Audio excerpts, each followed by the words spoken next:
illallah wahdahu wa ashhadu anna Muhammadan abduhu wa rasuluh. Ya ayyuhalladzina amanu taqullaha haqqa tuqatih wa la tamutunna illa wa antum muslimun. Ya ayyuhan nasu taqu rabbakumul ladzi khalaqakum min nafsin wahidah wa khalaqa minha zawjaha wa batha minhuma rijalan katsiran wa nisaa'a wattaqullaha alladzi tasaaluna bihi wal arham innallaha kana 'alaikum raqiba. Ya ayyuhalladzina amanu taqullaha wa qulu qawlan sadida yuslih lakum a'malakum wa yaghfir lakum dhunubakum wa may yuti'illaha wa rasulahu faqad faza fawzan azima. Puji dan syukur marilah kita panjatkan kehadirat Allah Subhanahu wa ta'ala. Alhamdulillah, di pagi hari ini kita masih diberikan kesempatan untuk bisa melaksanakan kewajiban, yaitu dengan melaksanakan salat subuh berjamaah, dan insya Allah akan dilanjutkan dengan bersama-sama mentadaburi firman Allah Ta'ala, yang mudah-mudahan dengan duduknya jemaah sekalian di majelis ilmu ini menjadi amal ibadah yang diterima oleh Allah Subhanahu wa Ta'ala. Nah, kita akan lanjutkan pembahasan surah Al-Ahzab, ya, surat yang baru ya. Sebelumnya kita sudah menyelesaikan surat As-Sajdah, surah Al-Ahzab ayat pertama. Al-Ahzab itu artinya golongan-golongan atau kelompok-kelompok. Maka ada istilah hizb, mufradnya itu. Hizb itu bisa diartikan kelompok, golongan, partai gitu ya. Hizbut Tahrir, nah gitu ya. Hizbu itu artinya golongan, tahrir artinya yang merdeka gitu ya. Ada juga Hizbul Waton ya. Hizbullah Hizbullah golongan atau kelompok yang membela agama Allah. Nah, jemaah sekalian yang Allah muliakan, di permulaan surah Al-Ahzab ini Allah membuka pembicaraan yang diarahkan kepada Nabi kita Sallallahu alaihi wasallam. Jadi Allah berfirman, wahai Nabi, takutlah kamu kepada Allah, bertakwalah kepadanya, jangan taati orang kafir dan orang munafik. Sesungguhnya Allah Maha mengetahui atas segala sesuatu. Allah Maha mengetahui apa yang ada dalam diri. Kemudian ayat ini pun diikuti dengan apa yang Allah wahyukan kepadamu, wahai Muhammad. Sesungguhnya Dia Maha mengetahui apa yang kamu lakukan. Dan bertawakallah kepada Allah, dan cukuplah bagimu Allah sebagai penolong. Surah Al-Ahzab ini diawali dengan kalimat ya ayyuhan nabi, wahai nabi, ittaqillaha takutlah kepada Allah atau takwa kepada Allah. Takwa itu bisa diartikan menjalankan perintahnya dan menjauhi larangannya. Wadum ala taqwa, dan tetaplah di dalam ketaatan. Sebagian ulama memaknai ayat ittaqillah yang ditujukan kepada Nabi, maksudnya ialah as-sabat wa ziyadah. Tetaplah di dalam ketakwaan dan tambahkanlah ketakwaanmu. Wala tuti'il kafirina wal munafikin, jangan kamu mentaati orang-orang kafir, mereka yang ingkar di dalam kekafirannya, yang menolak risalah dari Allah Subhanahu wa ta'ala, termasuk orang munafik yang menyembunyikan kekufuran, ya, hakikatnya adalah mereka orang kafir, tapi mereka mengenakan pakaian Islam. Hal itu mereka lakukan tiada lain agar terjaga harta mereka, kehormatan mereka, darah mereka. Jangan kamu taati orang kafir dan orang munafik, karena apapun nasihat yang kamu berikan, maka tidak akan bermanfaat bagi mereka. Sesungguhnya Allah Subhanahu wa ta'ala aliman hakimah. Allah Maha mengetahui terkait dengan ketaatanmu kepada Allah, terkait dengan ketaatan kepada orang kafir. Allah Maha tahu. Lantaran hakikatnya ketaatan, jemaah sekalian, itu berawal dari hati. Yang menggerakkan tangan serta kaki ini tiada lain adalah hati. Maka Allah Maha tahu isi hati seseorang, cenderung kepada ketaatan kepada Allah atau taat kepada orang kafir, atau taat kepada manusia. Innallaha kana aliman hakimah. Dan Maha mengetahuinya Allah bukan hanya sekedar tahu, tetapi Allah akan membalas terhadap apa yang kalian lakukan. Wattabi' ma yuha ilaika, dan ikutilah apa yang diwahyukan kepadamu, ya. Dan sifatnya adalah wajib. Mengikuti apa yang diwahyukan Allah kepadamu adalah wajib, karena tidaklah Allah memerintahkan sesuatu melainkan ada kemaslahatan di dalamnya. Tidaklah Allah Subhanahu wa ta'ala melarang dari sesuatu melainkan ada mudarat atau kerusakan di baliknya. Innallaha bima ta'maluna khabir, sesungguhnya Allah Subhanahu wa ta'ala Maha mengetahui apa yang kamu lakukan.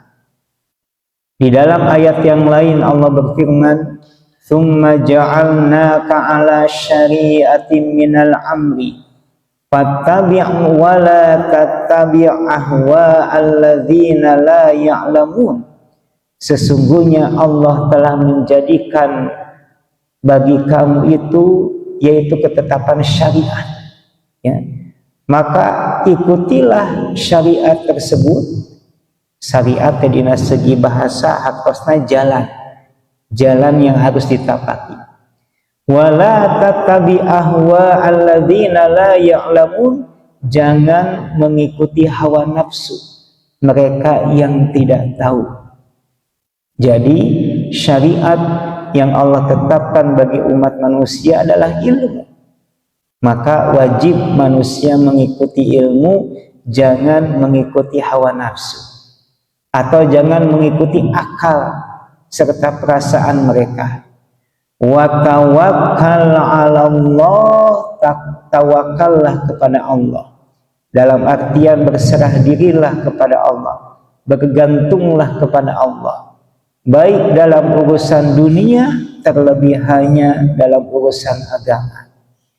Wa kafa billahi wakila, dan cukuplah Allah sebaik-baik wakil.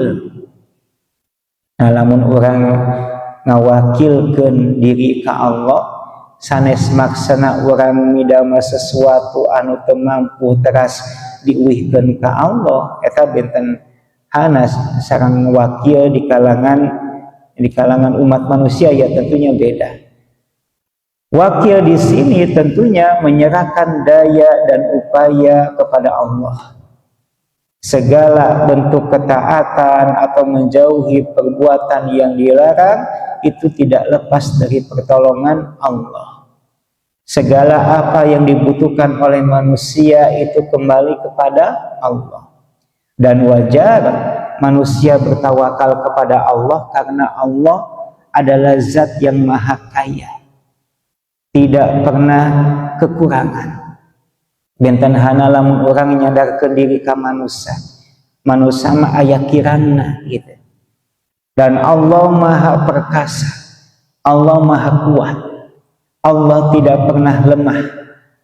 Allah berfirman, wa tawakkal 'alal hayyil ladzi la yamut. Bertawakallah kepada Allah yang maha hidup, yang tidak akan pernah mati. Wa kafa billahi wakila, dan cukuplah Allah sebaik-baik wakil, ya, atau tempat bersandar. Nah, jemaah sekalian yang Allah muliakan, dari ayat yang kita bahas ini ada beberapa pelajaran. Yang pertama, bahwasanya betapapun tingginya derajat manusia, mulianya mereka di sisi Allah, itu tidak menyebabkan gugur syariat terhadap mereka. Sebagaimana klaim sebagian kalangan sufi. Di kalangan sufi ada anggapan bahwa lamun jami tos dugi karena makom tertentu, maka syariat itu ibarat cangkang, dan hal itu tidak diperlukan, ya, hal itu tidak diperlukan.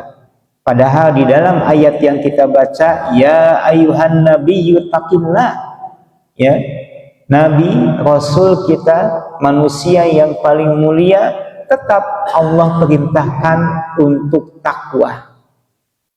Rasul manusia yang paling mulia, Allah perintahkan untuk bertakwa. Ya apalagi kita, kan gitunya, apalagi kita. Kemudian jemaah sekalian yang Allah muliakan, ayat ini juga menjadi pelajaran bagi kita bahwasanya yang namanya ketakwaan itu hakikatnya berasal dari hati. Rasul pernah bersabda, at-taqwa hahuna, takwa itu di sini. Jadi sumber ketaatan itu ada dalam hati. Maka sudah sepantasnya manusia mawas diri. Innallaha kana aliman hakima, karena Allah subhanahu wa ta'ala maha mengetahui, baik yang zahir terlebih hanya yang batin, ya. Maka hati ini perlu dijaga. Hati ini perlu dijaga agar tetap di dalam ketakwaan kepada Allah. Hati ini ibarat raja, kata Imam Al-Ghazali, sedangkan anggota tubuhnya ibarat hanya pasukan. Ibarat hanya pasukan. Rasul bersabda, inna fil jasadi mudghah, fa idza saluhat saluhal jasadu kullu, wa idza fasadat fasada jasadu kullu. Sesungguhnya di dalam tubuh ini ada segumpal daging. Kalau segumpal daging ini baik, maka seluruh anggota tubuh akan baik. Tapi kalau segumpal daging ini rusak, maka seluruh anggota tubuh akan rusak. Naon ari sagumpal daging anu dimaksudkeun Nabi, ala wahyal qalbu. Segumpal daging itu adalah hati. Kemudian ayat yang kita pelajari pun menjadi peringatan yang keras bagi mereka yang mengikuti akal semata, ya, terlebih hanya dalam urusan agama. Padahal Allah Subhanahu wa ta'ala berfirman, wattabi' ma yuha ilaika ikuti apa yang kamu wahyukan.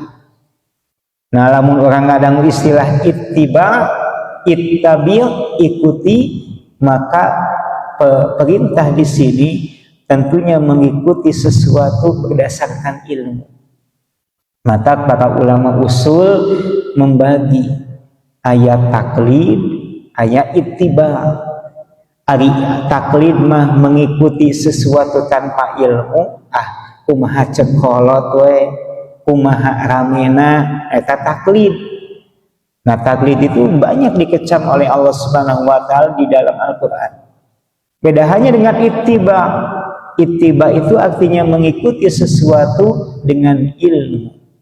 Wattabi', ikutilah mayuha, apa yang diwahyukan kepadamu. Nah, sanaos ayat dia ditujukan ke Kanjeng Nabi, tapi kan tangtosna pelajaranna berlaku kanggo umat sadaya, umat manusia. Harus mengikuti apa yang diwahyukan, ya. Kalau manusia mengikuti akal, akal itu ada keterbatasan. Kalau mengikuti perasaan, perasaan itu gampang guncang, ya. Ibarat hanya dahan kayu yang rapuh. Ada angin bertiup, walaupun sedikit mudah patah. Maka kita perlu mengikuti sesuatu yang tidak mudah goyah, yang kuat dan dipastikan kebenarannya. Apa yang harus kita ikuti? Ma yuha ilaika, apa yang diwahyukan kepadamu mir rabbika, dari Rabbmu. Wa kafa billahi wakila. Dan ayat ini juga menjadi pelajaran bagi kita terkait dengan kewajiban untuk menyerahkan segala sesuatu pada akhirnya kembali kepada Allah. Kewajiban manusia hanya berikhtiar, hanya merancang. Adapun akhir dari segala sesuatu itu dikembalikan kepada kehendak dan keputusan Allah. Mata orang gedingnya lamun enjing-enjing Pak badai beraktivitas kan tiwengi teh pas direncanakeun enjing terek didamel naon wae, rek ka mana, mau apa, mau kemana, kan gitu ya. Maka tetap ketika keluar rumah kita bertawakal kepada Allah dengan membaca doa Bismillahi tawakkaltu 'alallahi la haula wala quwwata illa billah. Dengan nama Allah aku bertawakal kepadanya, la haula wala quwwata illa billah. Maka dipastikan jemaah sekalian, kalau orang mengawali segala sesuatu dengan memaksimalkan ikhtiar, kemudian diakhiri dengan tawakal, maka segala aktivitasnya akan diberkahi oleh Allah. Tidak ada kegagalan dan kerugian bagi mereka yang menyerahkan dirinya kepada Allah. Contoh misalkan pedagang nalika icalan di pasar, angkat pas subuh gitunya dengan mengharapkan mendapatkan keuntungan. Tapi kalau hatinya bergantung kepada Allah, dia meyakini bahwa tidak ada yang memberikan rezeki selain Allah, maka tidak ada ikhtiar yang sia-sia. Kalaulah hari ini misalkan keuntungan tidak besar yang didapatkan, dia yakin bahwasanya dia mendapatkan ganjaran dan pahala lantaran dia niat keluar dari rumah untuk memberi nafkah, dan memberi nafkah kepada keluarga adalah kewajiban, dan tidak ada sesuatu amalan yang dicintai oleh Allah melainkan apa yang diwajibkan olehnya. Nah, jemaah sekalian yang Allah muliakan, kalau kita melihat ayat yang kita bahas ini, Allah mengawali surah Al-Ahzab dengan kalimat ya ayyuhan nabi, wahai nabi. Jadi Allah menyeru Rasul kita dengan gelar kemuliaannya. Beda hanya dengan nabi yang lain. Dina Al-Quran manalika Allah ngagaro Musa, ya Musa, ya Isa, ya Dawud, disebut ke namana langsung. Tapi nalika Allah menyeru nabi kita dengan ucapan ya ayyuhan nabi, tidak disebut namanya. wahai Nabi. Dalam ayat yang lain, ya ayyuhar rasul, wahai Rasul. Nah, kenapa Allah Subhanahu wa taala memanggil, menyeru Nabi kita dengan gelar kemuliaannya, tidak dengan namanya? Tidak ya Muhammadu, wahai Muhammad. Maka dalam hal ini ada dua pelajaran yang dijelaskan oleh para ulama.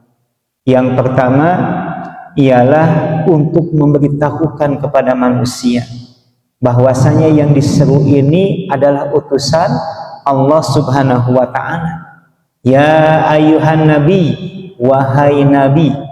Beliau bukanlah manusia biasa. Beliau adalah utusan Allah Subhanahu wa taala. Kemudian pelajaran yang kedua, litasyrif, untuk memuliakan nabi kita.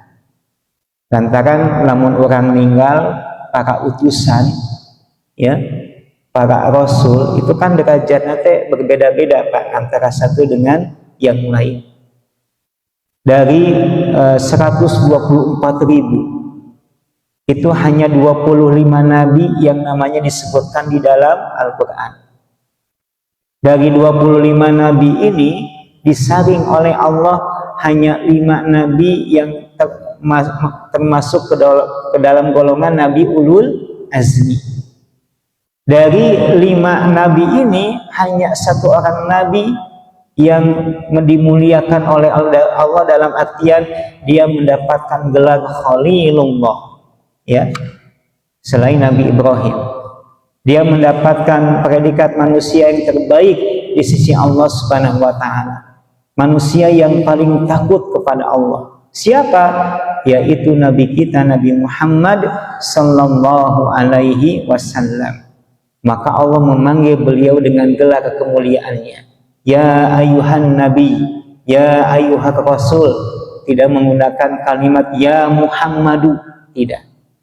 Walaupun memang ada kalimat Muhammad di dalam Al-Quran, tapi kebanyakan itu diiringi dengan sifat, yaitu utusan Allah, ya.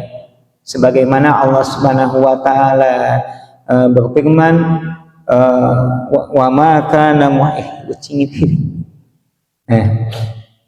sebagaimana Allah Subhanahu wa taala berfirman, Muhammadur Rasulullah. Muhammad adalah utusan Allah. Disebut namina mung diiringi dengan sifat. Disebut namanya kemudian diikuti dengan sifat. Kemudian di ayat yang lainnya Allah berfirman, wa ma Muhammadun illa rasul, dan tidaklah Muhammad itu melainkan rasul.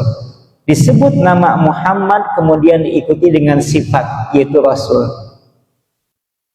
Walaupun ada juga ayat yang lain yang hanya menyebut Muhammad, tidak disebut rasul. Sebagaimana Allah berfirman, wa ma Muhammadun aba'ahum, dan tidaklah Muhammad itu adalah bapak-bapak mereka. Nah, itu disebut Muhammad tanpa disebut rasul, ya.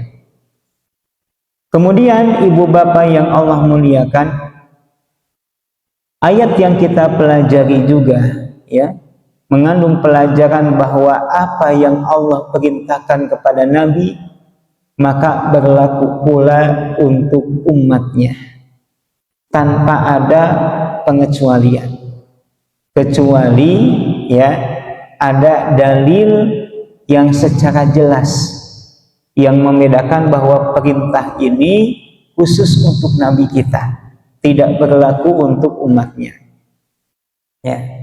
Kemudian ketika Allah Subhanahu wa taala berfirman, ya ayuhan nabi ittaqillah, wahai nabi bertakwalah kepada Allah. Maka kalau Allah saja memerintahkan nabi kita untuk takwa, maka perintah takwa ini boleh kita sampaikan kepada orang lain. Maka boleh-boleh saja bapak mengatakan kepada istri, wahai istriku, takwalah kepada Allah, ittaqillah, ya. Wahai anakku, bertakwalah kepada Allah. Wahai saudaraku, bertakwalah kepada Allah. Nah, ini bentuk kalimat nasihat.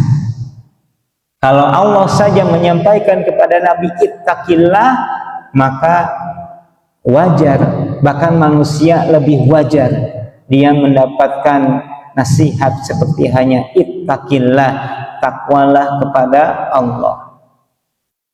Nah, jemaah sekalian yang Allah muliakan, ayat yang kita bahas juga terkait dengan perintah larangan untuk mengikuti orang kafir serta orang munafik. Karena Allah Subhanahu wa taala Maha mengetahui dampak dari perbuatan tersebut. Seorang muslim tidak boleh merendahkan dirinya di hadapan mereka yang kufur kepada Allah, ya. Allah Subhanahu wa taala berfirman, "Alla takhafu wa la tahzanu wa antumul a'launa in kuntum mu'minin." Janganlah kalian bersedih hati, jangan kalian takut, padahal kalian adalah orang yang ditinggikan derajatnya oleh Allah jika kalian termasuk orang-orang yang beriman. Oleh karenanya, loyalitas seorang muslim itu pada agamanya. Dia hanya mentaati seseorang yang mentaati Allah, sebagaimana dia hanya mencintai seseorang yang mencintai Allah Subhanahu wa ta'ala. Dan ketaatan kepada orang kufur akan menjauhkan mereka dari agama,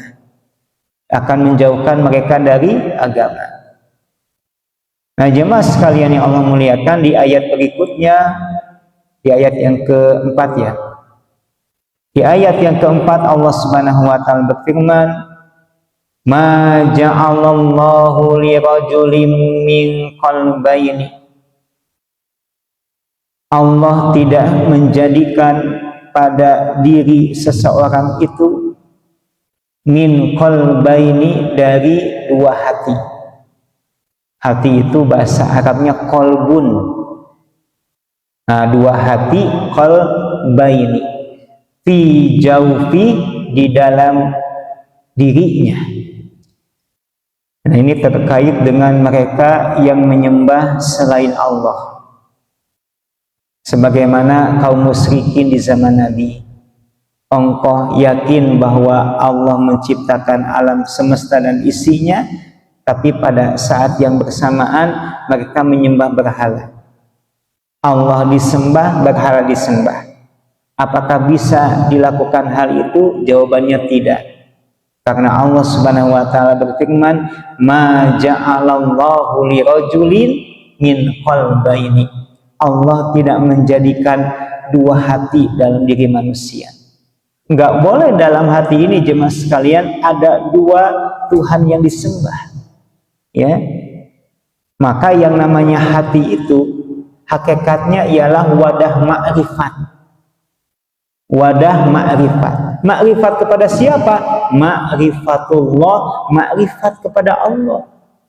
Jadi kan hakikatnya tempatnya hati ma'rifatnya ke Allah, ya. Kabayang lamun hati ma'rifatnya selain Allah, aya ma'rifatnya karena berhala, ma'rifatnya ka manusia, gitunya. Nah, kalau hati seperti itu, maka tentunya tidak akan sesuai dengan tujuan Allah menciptakan hati, ya. Karena hati itu ibarat hanya wadah. Kalau tidak diisi dengan ma'rifat, maka akan diisi dengan kesesatan, ya. Wa ma ja'ala azwajakumul lati tudhahiruna minhunna, dan tidaklah Allah menjadikan kalian, ya, dan tidaklah menjadikan pasangan-pasangan kalian yang kalian zihar. Nah, di dia ayat istilah tudhahiruna minhunna ummahatikum. Jantan dina ayat anu kaopat salah jeung oge ayat kalima, Allah meneruskan dua tradisi, Pak, kaum musyrikin di zaman Rasul. Yang pertama terkait dengan zihar. Bapak kantos ngadangu istilah zihar. Yang kedua terkait dengan tabanna, terkait dengan adopsi anak, mengadopsi anak. Nah, ya, aya dua kebiasaan. Lamun aya suami nuju bendu ke istri, atau dia ingin mentalak pasangannya, dia berkata bahwasanya engkau seperti punggung ibuku. Nah, zihar teh dari kata zohrun, artinya punggung. Jadi ketika suami menzihar istrinya, maksudnya suami menyamakan istri dengan punggung ibunya.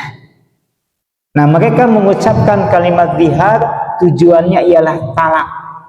Padahal kata Allah Subhanahu wa taala, wa ma lati tudzahiruna minhunna ummahatikum. Maka tidak ada faedahnya sama sekali.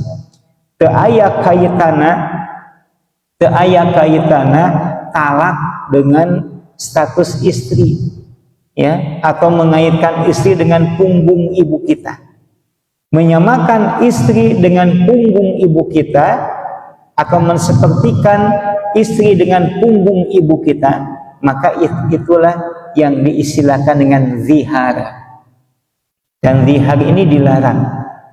Yang pertama memang tradisi jahiliyah, yang kedua tidak ada pengaruh apa-apa terkait dengan hubungan rumah tangga. Kemudian wa ma ja'ala ada'iyaakum abna'akum, dan tidaklah Allah menjadikan klaim kalian bahwasanya anak kalian yang kalian adopsi itu dianggap anak kandung. Dzalikum qaulukum biafwahikum, itu hanya ucapan kalian, itu hanya anggapan kalian. Janten tradisi jahiliyah kapungkur Pak, lamun ngadopsi murang kali eta teh seakan-akan dianggap murang kali kandung.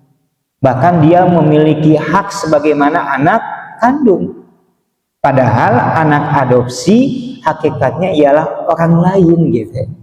Ngan kurang dianggap sebagai keluarga, pedah orang anu ngaagungkeun anjeunna, kita yang membesarkannya, taruh kita yang menyekolahkannya, kita yang ngasih makan dan minumnya sampai ia dewasa, maka dianggaplah anak adopsi ini bagian dari keluarga. Nah, ini tradisi jahiliyah. Dan ini pun pernah terjadi pada diri Nabi. Nabi pernah mendapatkan hadiah dari istrinya Khadijah, seorang hamba yang sudah dimerdekakan. Hamba ini bernama Zaid bin Harithah, ya. Nah, Rasul ini sangat cinta kepada Zaid, Pak. Sampai-sampai Rasul pernah berkata bahwa ini adalah Zaid bin Muhammad. Padahal bapana Harithah gitu nya. Kan kekenge nganisbatkeun budak ka jami nu lain bapakna gitu. Maka sikap Nabi ini ditegur oleh Allah Subhanahu wa taala dengan diturunkannya ayat di surah Al-Ahzab. Allah Subhanahu wa taala berfirman, "Wa ma ja'ala ada'iyaakum abna'akum." Itu hanya sebatas klaim kalian saja. Wallahu yaqulul haq, dan Allah berbicara tentang al-haq, kebenaran, wa huwa yahdis sabil. Maka jemaah sekalian, ayat yang keempat ini menjadi pelajaran bahwasanya yang namanya adopsi itu ada yang diharamkan, ada yang dihalalkan. Adopsi yang halal ya terkait dengan kita mengklaim diri sebagai orang tua asuh, hanya sebatas orang tua asuh. Misalkan mendapati ada anak yatim, nah maka kita berkata kepada anak tersebut, nah mulai saat ini bapak yang akan menyekolahkan kamu sampai kamu kuliah nanti, ya. Nah maka hal itu adalah bagian dari tabarruat, perbuatan baik yang sangat dicintai oleh Allah, ya, melindungi, menjaga, memelihara anak yatim sampai mereka dewasa. Itu adopsi yang halal.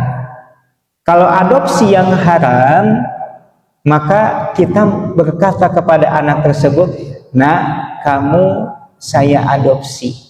Kamu sudah dianggap sebagai anak kandung saya. Ini ibu kamu, ini saudara-saudara kamu. Anak itu tinggal di rumah kita, Pak. Ya, kemudian dia melihat aurat istri kita sebagaimana seorang anak kandung melihat aurat ibunya, kan nggak boleh. Atau mereka menerima waris dari harta kekayaan kita.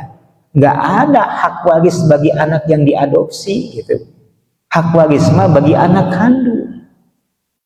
Nah, mungkin tradisi jahiliyah seperti ini ada di sebagian masyarakat kita yang menganggap bahwa anak asuh dianggap anak kandung atau seakan-akan anak kandung, karena itu nanti hukum turunannya itu terkait dengan aurat, terkait dengan waris atau hak-hak yang lainnya.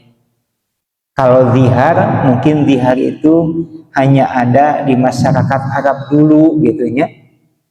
Namun suami badai menceraikan istri, tinggal katakan saja aku talak kamu. Jadi nggak usah mengatakan kamu seperti punggung ibuku. Itu zihar. Dan zihar itu tidak berdampak apa-apa dan tidak ada kaitannya istri dengan ibu kita dalam urusan talak, dan tidak boleh menyamakan istri dengan ibu kita. Dengan ibu kita. Ada selentingan perbincangan di tengah masyarakat. Contoh, biasanya ada suami suka berkata kepada istrinya, Umi kan gitunya. Umi baru udah kemana kan gitunya. Memanggil istri dengan kalimat Umi. Umi itu apa, Pak? Ibuku. Pertanyaannya, bolehkah seorang suami memanggil istrinya dengan Umi? Lamun ibu wungkul kan umun. Seperti hanya ayah abun. Kalau ayahku abi, ibu umun. Kalau ibuku ummi. Pertanyaannya, apakah seorang suami ketika mengatakan kepada istrinya ummi itu sama dengan menzihar, sama dengan menyamakan istri dengan ibunya? Maka ya tentunya ini dikembalikan kepada adat serta niat orang tersebut dalam mengungkapkan lafaz seperti itu. Dan kalau kita lihat umumnya masyarakat kita tidak ada niatan untuk menyamakan istri dengan ibunya. Itu kalimat yang spontanitas saja atau menurut tradisi saja, ya. Jadi nggak ada konsekuensi hukum ketika seorang suami mengatakan kepada istrinya ummi, ya, ummi. Karena kalimat zihar yang diungkapkan oleh kaum musyrikin zaman dahulu itu kalimat yang tujuannya mentalak istrinya, yaitu menyamakan istri dengan punggung ibunya. Menyamakan istri dengan punggung ibunya. Kan sampai kapanpun tidak ada seorang anak yang menggauli ibunya, kan? Secara akal sehat nggak mungkin. Jadi seakan-akan ketika suami menzihar istrinya, kukuring mua digaulan deui salilana gitu nya. Mua gaul deui salamina. Sama seperti hanya seorang anak mustahil dia bergaul dengan ibunya, maka dia pun berkata, aku tidak akan menggaulimu dengan menyamakan istri dengan punggung ibu. Wallahu yaqulul haq wa huwa yahdis sabil, dan dia memberikan petunjuk kepada jalan yang lurusnya. Baik ibu bapak yang Allah muliakan, itu mungkin ya yang bisa kami sampaikan. Insyaallah ayat yang kelima akan kita lanjutkan pada pertemuan yang